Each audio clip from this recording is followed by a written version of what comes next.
नमस्कार दोस्तों, स्वागत है आपका मेरे YouTube channel stories bye Sunita Saini में। आज की कहानी का शीर्षक है बेटी का फैसला। तो समय न गवाते हुए आज की कहानी को शुरू करते हैं। बिंदिया का मन बहुत उदास था। रात के 2 बज रहे थे पर उसे नींद नहीं आ रही थी।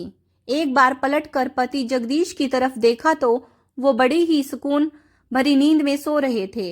एक बार तो देखकर मन घृणा से भर गया। पिछले कुछ दिनों में जो कुछ भी घटा है उसके साथ उसे सोचने पर मजबूर कर दिया था कि उसका तो कोई अस्तित्व ही नहीं था।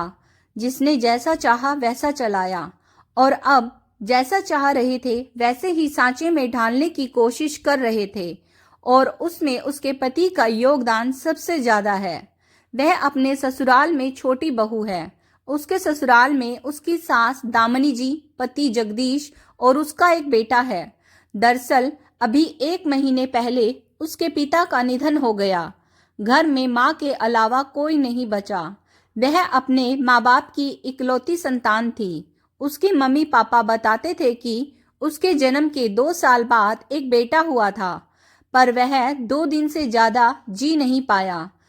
इसे अपनी नियति मानकर उन्होंने उसकी परवरिश पर ही ध्यान दिया और दूसरे बच्चे की आस छोड़ दी थी। खैर, पिताजी की मृत्यु के बाद अब कई फैसले लेने थे। सबसे बड़ा फैसला कि माँ कहाँ रहेगी, क्योंकि माँ अब बिल्कुल अकेली हो चुकी थी। इसलिए वह उन्हें अकेला छोड़ना नहीं चाहती थी।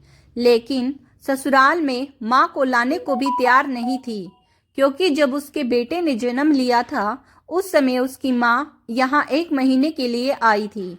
उसकी सास और उसके पति ने तो उन्हें नौकरानी ही समझ लिया था। बेचारी उसकी माँ सुबह से रात तक काम ही लगी रहती थी, पर मजाल है कि दोनों माँ बेटे में से कोई उनकी मदद तो करा दे।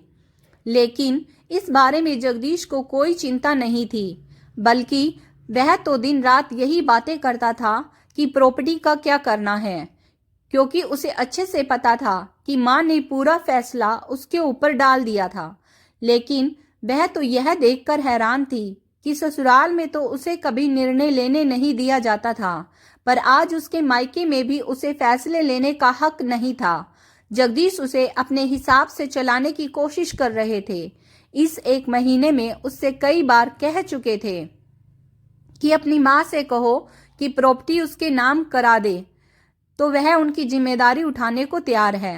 वैसे भी अब उसकी माँ अकेली क्या कर लेंगी, किसी न किसी सहारे की जरूरत तो पड़ेगी ही ना। पर उसका मन नहीं मानता। जो इंसान अपनी बीवी के हाथ में खर्चे देने से पहले 10 बार सवाल जवाब करता है, 10 बातें सुनाता है, वो उसकी माँ का खर्चा उठा ले, ऐसा हो नहीं सकता। और दूसरी बात, उनकी माँ ने कौन सी अपनी प्रॉपर्टी उनके नाम कर दी, पर फिर भी खुशी खुशी उनका खर्चा तो उठा रहे हैं ना। तुम्हारे भैया भाभी तो बाहर रहते हैं, साल में 2-3 बार आते हैं, सारा खर्चा जगदीश ही तो उठाते थे। ये तो इंसान उसकी माँ से सौदेबाजी क्यों करना चाहता था? बस यही बात उसके दिल को चुभ रही थी। कल रात जब उसने अपनी सासू माँ से इस बारे में बात की तो उन्होंने उसे ही डांट दिया। क्या गलत कह रहा है वो? मेरा बेटा तुम्हारी माँ के खर्चे क्यों उठाएगा? पर माँ जी, जैसे आप हमारी जिम्मेदारी हो वैसे ही मेरी माँ भी तो हमारी जिम्मेदारी है ना? तू मेरी बराबरी अपनी माँ से कर रही है। मैंने अपने बेटे को जन्म दिया है, पाल पोस कर बड़ा किया है, बदले में वह मेरी सेवा कर रहा है, तो तुझे देखकर जलन हो रही है। इतना ही सेवा करवाने का शौक था तो एक बेटा और पैदा कर लेती तेरी माँ। और वैसे भी औरत को क्या पता है किस तरह से फैसले लेने हैं। तेरे पापा तो रहे नहीं, अब तो निर्णय जगदीश ही लेगा ना। इसके आगे वह कुछ कह ना सकी। गलत तो कुछ कह नहीं रही थी वो। मैं बेटी हूँ, बेटा नहीं, यह उसकी सास ने बता दिया था। पर बेटा मजबूत हो और बेटी कमजोर, ऐसा हो नहीं सकता। अब उसके दिमाग में एक ही बात है, वह निर्णय ले चुकी है कि उसे क्या करना है। बस वह निर्णय लेकर सो गई। सुबह जब उठी तो आज की सुबह कुछ अलग ही लगी। वह जल्दी जल्दी घर के काम कर रही थी। उसे देखकर उसकी सासू माँ जगदीश से बोली, आज बहू को कहीं जाना है क्या? बड़ी जल्दी जल्दी काम निपटा रही है। उसे देखकर जगदीश ने कहा, कहीं जा रही हो क्या तुम? हाँ, माँ के पास जा रही हूँ। क्यों? तुमने तो मुझसे पूछा भी नहीं। सोच रही हूँ कि वहाँ का घर बेच दूँ। बात सुनकर जगदीश के चेहरे पर चमक आ गई। इससे पहले कि जगदीश कुछ कहता, उसने कहा, सोच रही हूँ कि वहाँ की प्रॉपर्टी बेचकर यहाँ माँ के नाम से एक छोटा सा मकान ले लूँ और बाकी पैसे माँ के नाम से अकाउंट में ट्रांसफर कर दूँ। माँ के खर्चों में काम आएंगे। माँ पास में रहेगी तो वह भी उन्हें आसानी से दिन में जाकर संभाल लेगी। तुम्हारी इतनी हिम्मत कि तुम मेरे फैसले के ऊपर जाओ। देख रहा हूँ बहुत ज्यादा बोलने लगी हो आजकल। बिंदिया ने कहा, मैं आपके फैसले के ऊपर कहाँ जा रही हूँ? मैंने कभी ससुराल के फैसलों में बीच में नहीं बोला। कभी किसी निर्णय में आपने मुझे साथ में नहीं लिया, पर अब तो मेरे मायके से संबंधित फैसला लेना है और वह मैं ले सकती हूँ। मेरी माँ है, उन्होंने मुझे जन्म दिया है, तो उनके बारे में सोचने की जिम्मेदारी मेरी है ना। अगर मैं नहीं सोचूंगी तो लोग सौदेबाजी करने को तैयार हो जाएंगे और वो मुझे मंजूर नहीं।